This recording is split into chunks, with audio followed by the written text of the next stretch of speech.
여러분 반갑습니다. 저는 A10T입니다. 오늘 소개해드릴 차종은 쉐보레 콜로라도를 여러분에게 소개해드리도록 하겠습니다.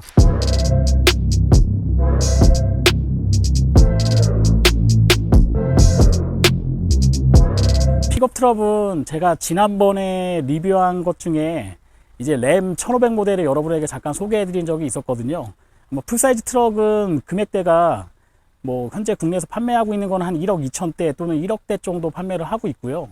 실제 미국에서는 6만 불에서 한 5만 8천 불 정도 되는 차량이기 때문에 일반 승용차라고 한다 그러면 상당히 좀 고가의 차종하고 맞먹는 그런 가격대에 형성이 돼 있고, 이 정도 미드 사이즈라고 얘기할 수 있는 픽업 트럭에서는 콜로라도가 수입차 중에 좀 독보적이지 않나 이렇게 좀 생각을 합니다. 제가 트럭을 처음 경험한 거는 2003년도에 다찌에서 나왔던 이제 다코타 트럭을 경험을 했었는데, 그 당시에 다코타 같은 경우에 V8 엔진이기 때문에 아무래도 8기통 엔진에 배기량도 거의 4600cc 이 정도였거든요. 지금하고 비교했을 때도 기름값이라던가 이런 연료 유지비라던가 이런 걸 생각했을 때는 The energy crisis is killing them. 상당히 좀 부담스러운 가격대 또는 엔진을 형성하고 있었는데, 지금 보시는 콜로라도 같은 경우에는 3600cc, 이 차는 이제 제 겁니다. 지난번에 제가 리뷰했던 쉐보레 트래버스하고 같은 캐딜락에서 사용하고 있는 3.6 엔진을 장착을 하고 있기 때문에 아무래도 이전에 판매됐던 차량보다는 조금 더 일반 소비자한테 좀 다가갈 수 있지 않나 이렇게 좀 생각합니다. 보통 이제 쌍용 자동차에서 렉스턴 칸이 어떻게 보면 유일하게 그런 좀 뭐라고 말씀드려야 될까요? 트럭이라 그러면 픽업 트럭, 승용차 같은 픽업 트럭을 만든 유일한 업체였는데, 소비자의 그런 욕구를 다 만족시키기에는 상당히 좀 어려웠다고 생각을 하거든요. 지금 콜로라도가 들어옴으로써 일반적인 독보적인 판매를 하던 거, 쌍용이 팔던 거에서 양강 체제 또는 더 소비자에게 더 많은 선택권을 줄 수 있는 차량이 되지 않겠나 생각을 합니다. 콜로라도 같은 경우에는 전장 길이가 5414mm고요. 전폭 같은 경우에는 펠리세이드하고 동일한 1885mm 정도 되고, 높이는 1800 정도 되는데, 실제 느꼈을 때 그렇게 이렇게 아주 크다 이런 느낌은 없는 것 같아요. 그래도 이 비율 자체로 본다 그러면 지금 엔진 부분이고요. 그 다음에 사람이 탑승하는 캐빈 스테이지 부분하고, 그 다음에 카고 부분이 이렇게 나눠져 있는데, 이 부분이 적절하게 잘 밸런스가 잘 맞고 있는 게 아닌가 이런 생각을 좀 되게 되네요. 자, 이제 간단하게 콜로라도를 좀 설명을 드렸고요. 주요 부분에 대해서 잠깐 여러분들이 같이 한번 리뷰를 하도록 하겠습니다.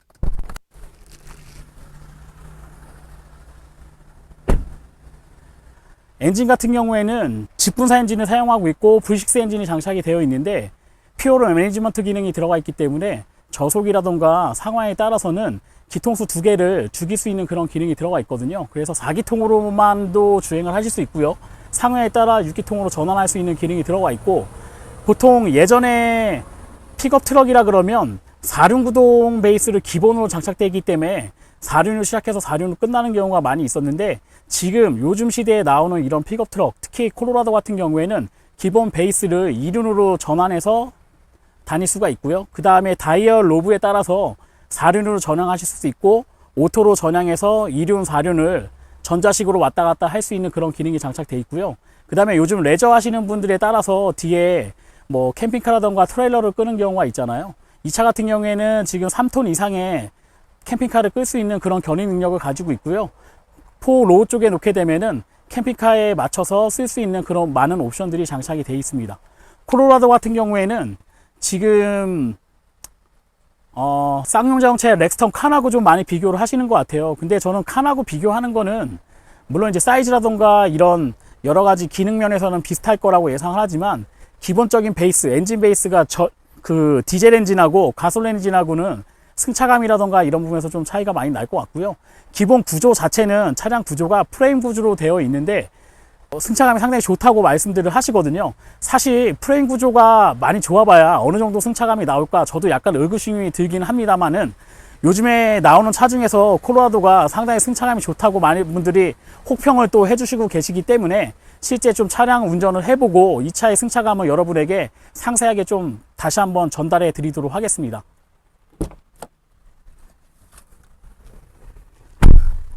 날씨가 많이 덥네요. 실내 같은 경우에는 다소 좀 투박해 보이는 그런 느낌을 가지고 있습니다만은, 저는 이 차 자체가 일반 승용차가 아니고 픽업 트럭이라는 거를 잊지 말으셨으면 좋겠습니다. 차 자체는 미국에서는 사실은 농장 같은 부분이 좀, 농장에서 일하시는 분들도 많이 있잖아요. 그리고 미국 사람들 중에서 픽업 트럭의 그런 뭐랄까 수요도를 잘 인지를 하고 이 차를 제조한 게 아닌가 생각이 듭니다. 국산 렉스턴 칸이라던가 이런 차 같은 경우에는 버튼이 상당히 좀 작아요.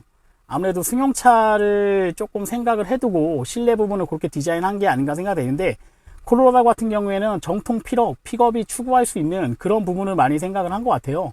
뭐 버튼 하나 조그맣게 만드는 게 그렇게 어려운 부분은 아니잖아요.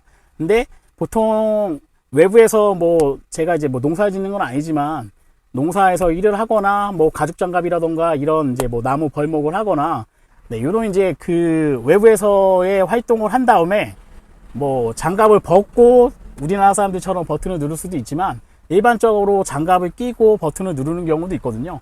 특히 한국 같은 경우에는 계절이 있기 때문에 겨울 같은 경우에 외부 활동을 하고 장갑을 또 벗고 버튼을 누르거나 이러기에는 상당히 좀 시간적인 부분에서 아까움이 있고요. 그 다음에 좀 뭐 불편하지 않겠나 생각을 하거든요. 그런 부분에서는 이런 버튼 부분을 잘 만들어 놨다 생각을 하고요. 미국차 전통적으로 다이얼을 좀 좋아하는 편인데, 저는 상당히 레이아웃이 좋다고 생각을 합니다. 직관적으로 알 수 있는 부분이 상당히 좀 잘 돼 있거든요. 요 센터페시아를 보시게 되면은 그 캐딜락에서 사용하고 있는 뭐 또는 쉐보레에서 사용하고 있는 이런 인포테인먼트 시스템이 들어가 있고요. 간단하게 앞뒤로 움직일 수 있는 버튼도 뭐 이렇게 다이얼식으로 좀 해놓은 부분이 있기 때문에 직관적으로 좀 사용할 수 있고, 하단 쪽에 에어 컨디셔너 버튼이 여러 가지 들어가 있고 방향이라던가 이런 거를 누를 수 있는 버튼이 큼직하게 좀 되어 있기 때문에 어린아이들 뿐만 아니라 정말 픽업 트럭을 타시는 분들이 외부 활동을 한 다음에 차에서 급박적으로 필요한 부분, 뭐 지금 상당히 좀 날씨가 더운 편이거든요. 뭐 에어컨을 킨다던가 어느 거는 할 때 직관적으로 알 수 있는 그런 부분으로 형성이 좀 되어 있지 않나 생각이 되고요. 아무래도 이 차 같은 경우에는 픽업 트럭이기 때문에 트레일러라던가 또는 뭐 뒤쪽에 보면 카고 쪽에 지금 라이트를 비춰주는 기능이 들어가 있거든요. 그 다음에 차선 유지 기능, 그 다음에 후방 파크 트럭 센서가 지금 장착이 되어 있는데, 그런 부분, 필요한 부분을 직관적으로 좀 누를 수 있게끔 피아노 방식으로 또 해놨다는 것 자체가 상당히 좀 어떤 운전자가 이 차를 타더라도, 또는 픽업 트럭이기 때문에 내가 차를 소유하고 있지만 친구가 잠깐 운전할 수도 있고 뭐 가까운데 이렇게 뭐 쉐어해서 탈 수도 있는 부분이 있거든요. 그런 부분에서 어떤 운전자가 타더라도 좀 직관적으로 알 수 있게끔 이렇게 버튼을 좀 장착을 해 놓지 않았나 생각이 듭니다. 좀 특이한 부분 중에 하나는 열선 버튼이 두 개가 있는데 등받이 부분만 따뜻하게 할 수가 있고요. 그 다음에 방석 부분하고 등받이 부분을 동시에 따뜻하게 할 수 있게끔 파트를 나눠 놨는데, 왜 이렇게 해놓은지는 잘 모르겠어요. 아무래도 뭐 이유가 좀 있을 거라고 생각을 하거든요. 그 다음에 하단 안쪽에 보시게 되면은 USB를 두 개 꽂는 부분하고 아웃잭 버튼하고 억스 환자가 하나가 들어가 있습니다. 그래서 뭐 핸드폰 충전이라던가 이런 것도 간단하게 할 수 있고요. 컵홀더 위치도 손이 바로 닿을 수 있는 부분에 있기 때문에 쉽게 조금 음료수라던가 이런 걸 수납할 수 있는, 네, 그 부분으로 되어 있습니다. 수납 공간은 뭐 이쪽 센터 콘솔 부분도 상당히 좀 넓게 되어 있고요. 다소 아쉬운 부분은 플라스틱 재질이 좀 많이 되어 있는 편인데, 사실 콜로라도 자체는 기본 베이스로 기본적인 트럭이라 그런다 그러면 아주 그 기본적인 트럭이거든요. 미국에서는 5만 불이 넘는 트럭들이 많이 있어요. 특히 뭐 포드에서 F150이라던가 또는 다찌에서 나오고 있는 램 1500, 또 쉐보레에서는 콜로라도 말고 실버라도라고 하는 더 큰 트럭이 있는데, 이 프리미엄 차종만 3개 차종만 합산한다 그래도 미국에서 연간 200만 대 정도 팔리거든요. 국내에서 한 해에 전부 수입차 국산차 통틀어서 약 100만 대가 안 되는 한 97만 대 95만 대 정도가 팔린다고 생각했을 때, 이 트럭이라는 시장 자체가 미국에서 얼마나 큰 포지션을 차지하고 있는지 여러분들도 쉽게 판매량을 보시면 알 수 있을 거라고 생각합니다. 너무 더워가지고 땀이 상당히 좀 많이 나네요. 자, 시트 같은 경우에는 전동식하고 수동식이 좀 겹쳐져 있는 방식으로 되어 있거든요.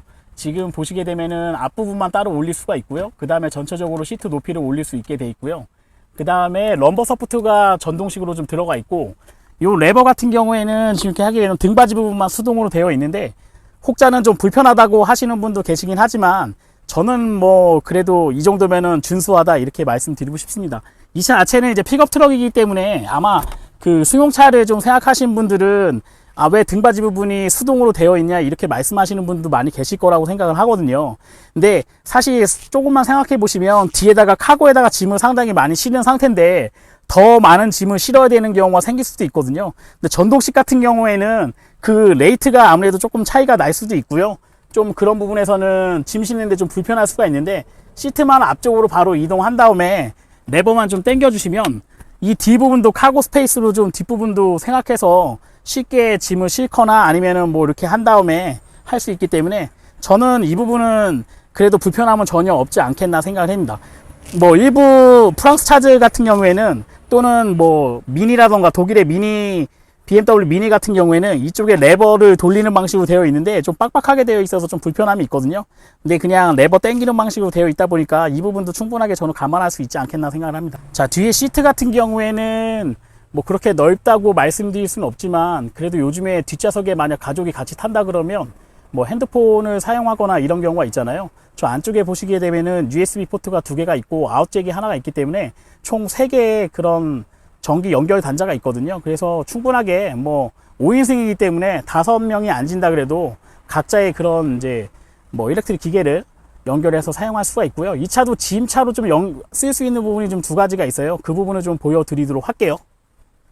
바닥 쪽에 보시게 되면은 이 안쪽에 레버가 하나 있는데 이 레버를 당겨 주시게 되면 바닥이 이렇게 좀 들리게 돼 있어요. 그래서 이쪽에다가 히든 스페이스가 있기 때문에 저 안쪽에 보면은 뭐 이렇게 삼각대라던가 이런 것도 좀 들어가 있네요. 뭐 아이들 신발이라던가 또는 이런 부분도 여유 공간으로 좀 숨어 있는 공간으로 있기 때문에 뭐 짐 같은 거 간단한 거 좀 수납할 수 있는 기능이 있고요. 그 다음에 이 레버를 하고 닫아준 다음에 등받이 부분을 제쳐주게 되면은 이 부분도 사실은 뭐 방석 부분을 좀 오염시키지 않고 저쪽 부분까지 접은다 그러면 그래도 뒷공간에도 짐을 좀 수납할 수 있는 공간으로 좀 형성되어 있지 않나 생각이 됩니다.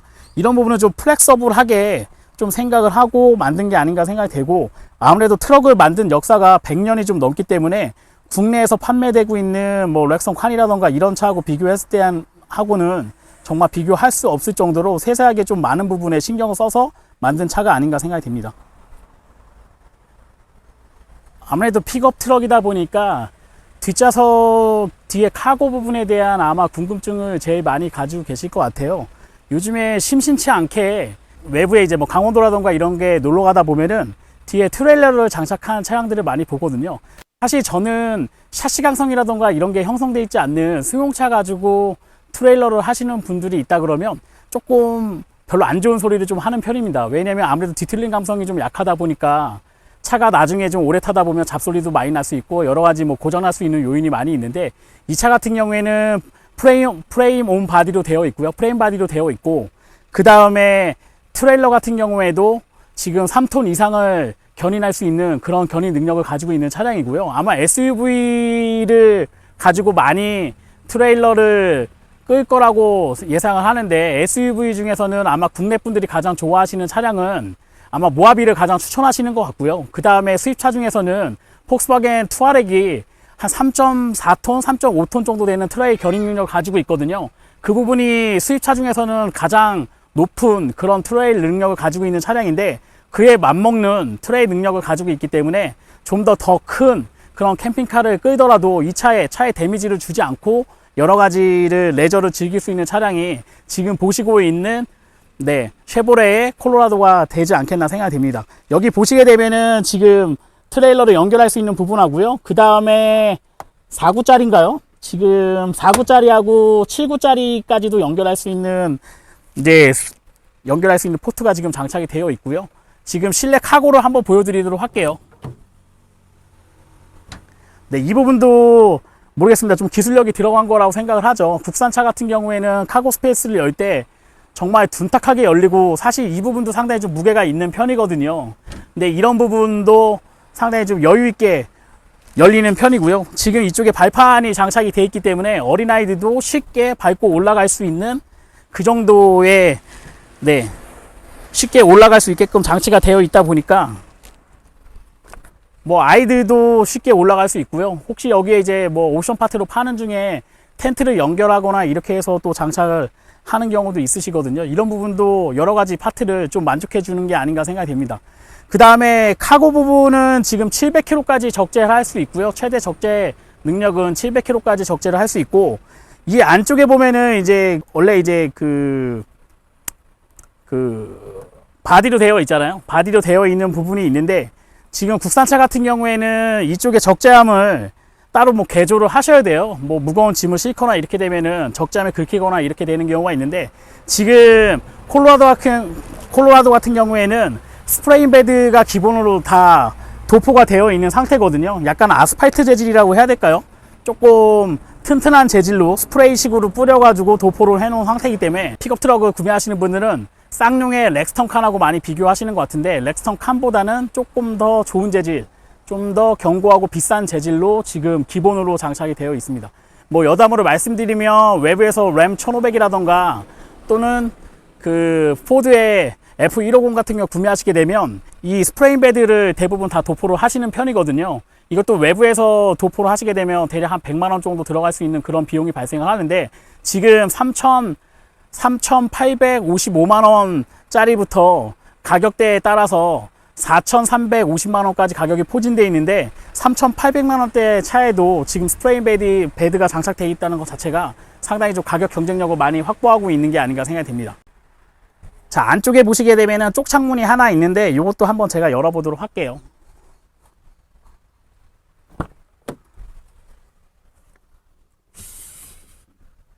네, 아무래도 왜 창문이 장착되어 있냐 이렇게 말씀하시는 분들 좀 계실 것 같은데, 사실은 레저용으로 이용한다 그러면 저쪽 창문은 그렇게 필요는 없을 거라고 생각을 하거든요. 근데 뭐 픽업 트럭이다 보니까 반려견이라던가 요즘에 이제 뭐 이런 작은 애완동물 키우시는 분들 많이 계시잖아요. 창문이 있다는 거는 반려견을 태우지 않더라도 뒤에다가 뭐 반려견 태울 수 있는 경우도 있는데, 이렇게 창문이 있으면 서로의 교감할 수 있는 부분도 있고요. 그 다음에 카고되어 있는 물건을 육안으로 좀 열어서 확인할 수 있는 부분이 있기 때문에, 아무래도 국내 차 뭐 렉선하고 뭐 계속 비교를 해드리긴 하는데, 사실 저는 쌍용장차를 그렇게 좋아하진 않기 때문에 뭐 직접적으로 비교해드리지는 않겠지만, 이런 부분은 적극적으로 국내 자동차들도 이제 픽업 트럭이 수입이 되고 있는 상태이기 때문에 조금 적극적으로 좀 채용해야 되지 않겠나 생각이 됩니다. 향후에 이제 그 지프에서 글래디에이터라고 하는 뭐 이런 픽업 트럭이 출시될 예정인데, 사이즈는 지금 보시는 콜로라도와 비슷할 것 같아요. 엔진도 3600cc 펜타6 엔진을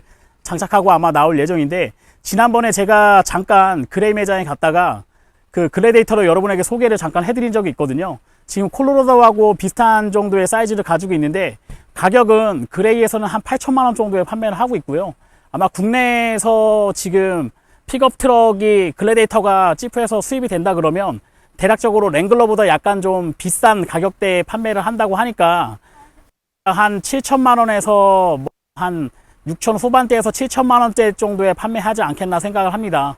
근데 이런 점을 감안했을 때 3,855만 원이라는 가격대는 아마 국내 어떤 차하고 비교, 뭐 꼭 픽업 트럭이 아니더라도 비교하더라도 상당히 좀 가격 경쟁력이 있는 그런 차가 아닌가 생각이 됩니다.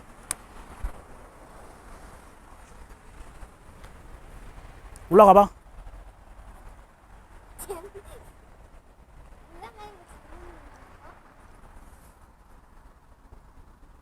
거기 앉아봐, 거기 터서.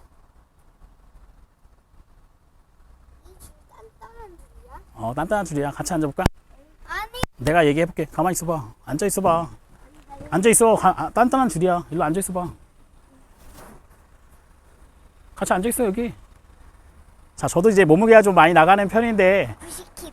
아이, 몸무게는 밝히지 말어. 하여간 뭐, 요렇게, 몸무게는 150kg. 네, 이렇게 앉게 되면은 대략 140, 150 정도 되는 140 정도 되겠나? 140은 안 되겠구나.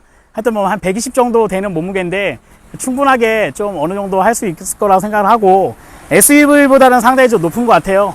뭐, 낚시를 한다 그러면 진짜 여기서 낚시해야지 진짜 낚시하는 것 같은 느낌이 좀 생기지 않겠나 생각이 됩니다. 뭐, 일반적인 국내 산길이라던가 이런 데서는 도관 같은 것도 간단한 뭐 시내가 같은 데는 지나갈 수 있을 것 같고요. 뭐, 아무래도 아이들하고 같이 논다 그러면 레저 하는 거에 좀 포커스를 많이 맞추면 이쪽에다가 뭐 텐트를 연결한다던가 뭐 이런 부분도 상당히 좀 편리할 것 같고, 아무래도 짐칸이 오픈탑이다 보니까 아무래도 자전거라던가 이런 이제 카고가 있는 위에 이제 지붕이 있는 부분하고는 좀 차이가 있으니까요. 좀 크거나 높은 것도 좀 수납할 수 있는데 좀 용이하게 빠르게 좀 할 수 있는 부분에서 장점이 좀 많이 있지 않겠나 생각되고요. 지금 5명이 탈 수가 있는데 엔진은 3600cc 엔진, 정말 신뢰성이 좋은 엔진이에요. 저는 개인적으로 되게 좋아하는 엔진이, 뭐 여러분들 잘 모르실 수도 있겠지만 뭐 캐딜락의 예전에 4.6 엔진인가요? 노스타 엔진을 상당히 좋아하는 편이거든요. 뭐 이 엔진 자체도 3.6 엔진도 상당히 캐딜락에서 많이 밀고 있는 엔진이고, 또 지금 쉐보레에서도 상용화를 많이 하고 있는 엔진이고요. 뭐 자연업계 엔진 중에서는 파워풀하고 하나 신뢰성이 있고 내구성도 좋은 그런 엔진으로 검증이 받아 있고, 퓨어 매니지먼트라던가 이런 기능이 들어가 있기 때문에 사실 6기통 엔진이지만 4기통과 같은 그런 엔진 효율을 좀 느낄 수 있고 여러 가지 그런 장점이 있지 않겠나 생각이 됩니다. 자, 이제 시승을 한번 하면서 여러분들과 한번 차를 한번 점검해 보도록 하겠습니다. 저는 에이텐트였고요. 오늘 쉐보레 콜로라도 리뷰는 여기까지 하도록 하겠습니다. 좋아요와 구독 신청은 제가 좋은 영상을 찍는 데 큰 도움이 됩니다. 여러분 고맙습니다.